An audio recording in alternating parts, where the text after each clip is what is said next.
right, we're in the car again. It's November 21st is when I started it, and then worked on it on the 8th and the 16th and the 31st, and now it is January 6th. So Happy New Year. This is the update. It took me a while to have the energy and everything to do this, but I also completed a few things. Production Pace is now secured right below me on the pause screen that we're developing, and so those are my 5 brands with State Farm. I've been doing my 9 to 5, which right now I'm on my lunch break. I have a couple minutes to record this. Instagram, I've been working on that. I got to make another post today. I'm trying to post it, and I could show it off when it's done here on Production Pace as well as an additional slide. Today's video is just the 3 books, 2 of which I finished, and then the Bible is a longer process.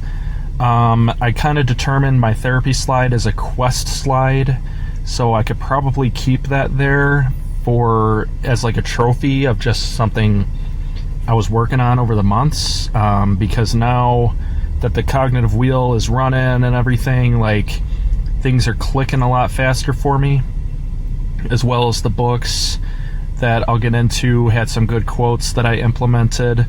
The money thing is being moved to just Robinhood. I can open up, it's all within Robinhood, and I can bring that up at any point, but there's no need for a finances tab because I got rid of all the other banking apps, and I went over that last episode, and it's all on Robinhood, so I'll expand on that as necessary.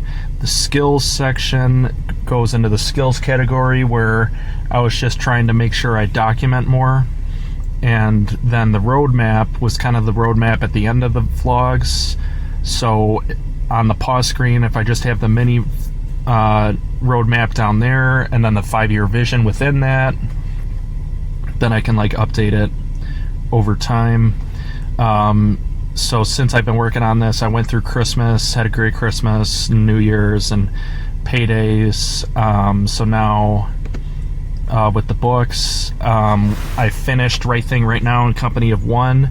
I don't think I'm going to do a book report on either. Starting with Right Thing Right Now, Give Them Hope. Where will we be if you give up? Justice, like love, is not a victory march. It is a long, hard slog. It breaks, and bodies and relationships and pleasant fictions like they are twigs. Of course, we have our doubts. Of course, we wonder if it's worth it, if we can still do it. No one is saying that it's not dark out there.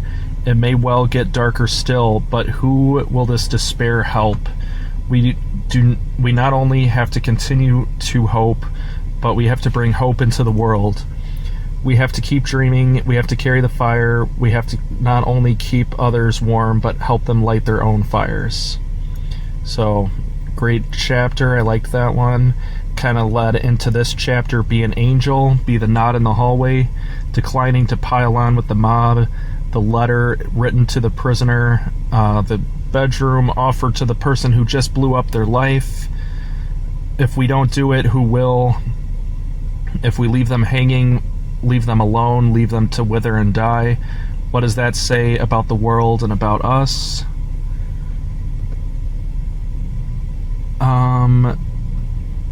I hope this isn't a customer. Hold on. I might have to do something really quick. Okay, so the guy didn't need to be helped, so we're good.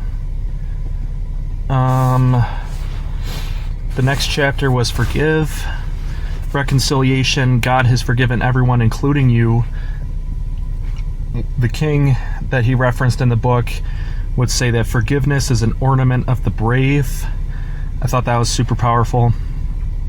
You're going to have to understand, forgive, love, for them, for you, for the world. It is the only way. It is the only way. Forgiveness is not martyrdom. It is a kind of conquering, transcending the opponent, the situation, and yourself. Nothing frustrates evil quite like forgiveness. Nothing befuddles hatred quite like not getting hatred in return. So we'll wield this grace as a weapon for ourselves and the world. Next chapter, make amends. While nothing can undo what has been done, we always have the opportunity to do better. We have the opportunity to become a person as a result of what has happened, even if that is only through having to step up and own the unpleasant responsibility of it. We have to make amends. We owe it to those who have been hurt. We owe it to ourselves. What we did, what has happened, it doesn't have to be a secret shame. It doesn't have to be a seeping wound, a weight that's dragging us down. It can be something that transforms us, a vehicle for redemption and improvement. It can make us and the world a more just place. Make amends and forgiveness. Same deal. Then the Great Oneness chapter. Einstein wrote a letter saying a human being is part of the whole, called by us universe, a part limited in time and space. And then James Baldwin had, the things that have tormented me were the very things that connected me with all the people who were alive and who had ever been alive. We are all one. Astronaut. And then he gave a story about an astronaut gaining global consciousness after seeing the Earth from the space station. And then just realizing we're all on the same spinning rock in space. Injustice tears at the fabric that binds us together. What good is our success if it comes at the expense of others? What's bad for the hive is bad for the bee. The Parliament of Man and the Federation of the World. That's what we belong to. That's what we must protect. And then expand the circle. Kindness is bigger than justice, because kindness is about the law, about human beings, but kindness is also about how we treat animals and all living creatures. Expand the definition of who you owed kindness to and justice to. The more we're open in one area, the more open we can be in others. By expanding the circle, we make the world better. We also make ourselves better. And find the good in everyone. If a few drops of the ocean are dirty, the ocean does not become dirty. We cannot see people as fixed. We cannot see them as all bad, because if we do, then it means our job is done. It means that change is impossible, that justice is dead. We cannot afford to lose the times that it does work. We are improved by the hope and the patience and the faith of it.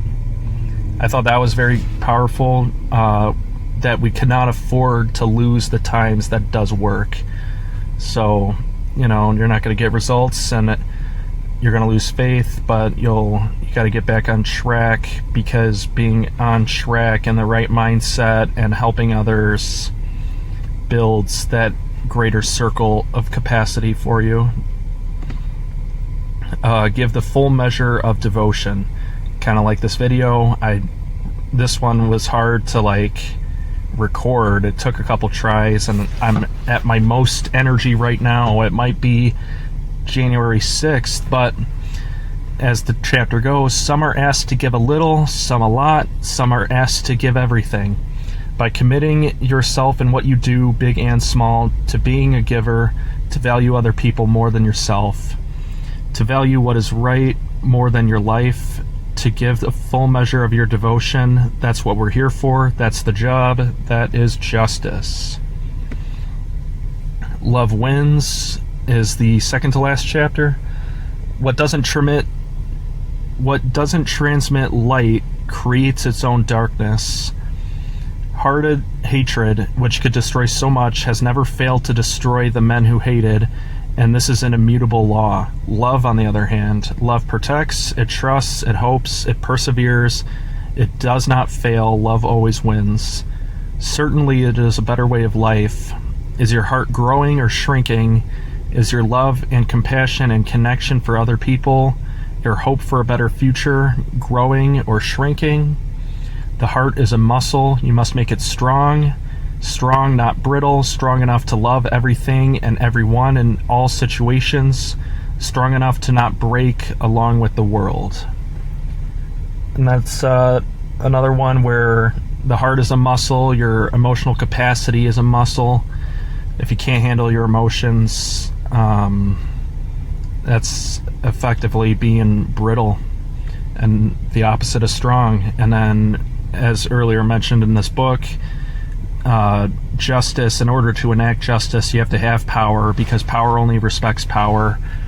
And that goes into believing that love wins and vibrating positive energy, and that makes you stronger.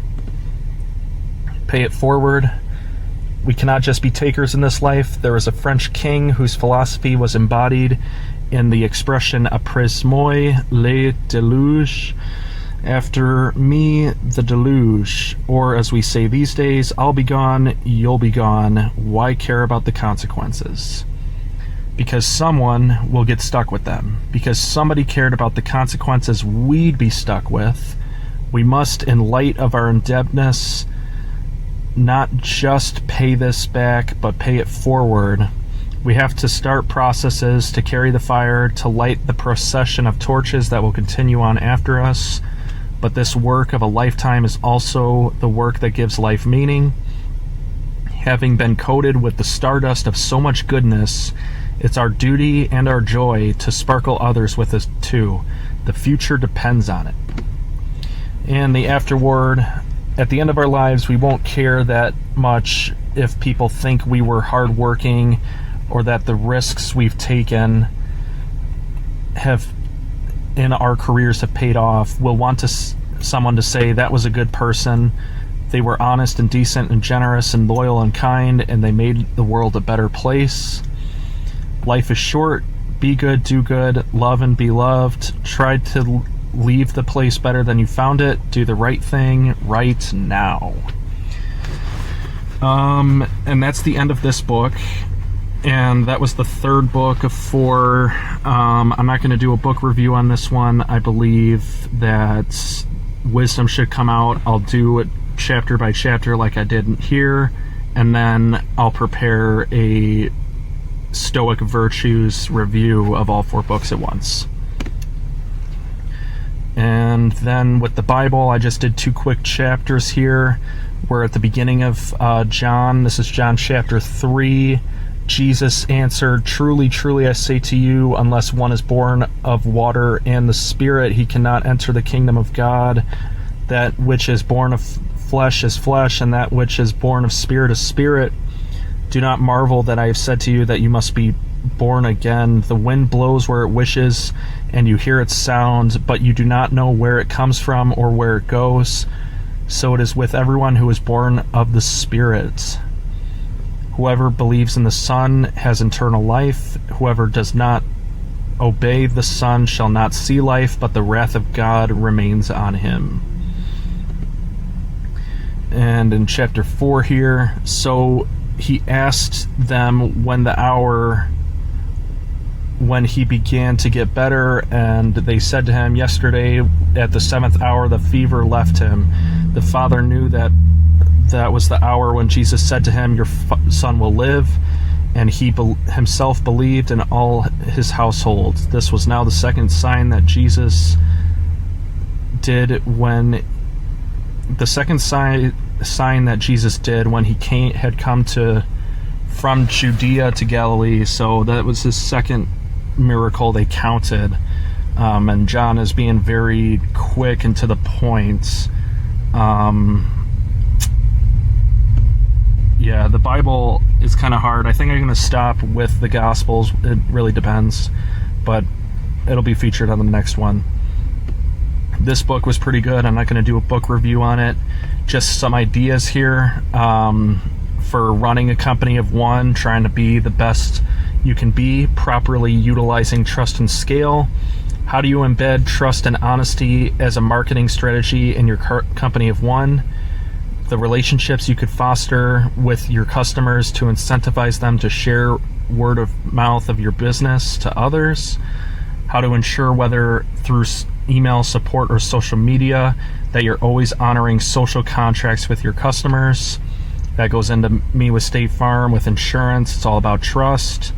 So you got to make sure you're trustworthy in order to do business. Launching and iterating in tiny steps. I recorded this video like 3 times, but I'm actually going to publish it, and I have the energy for this episode.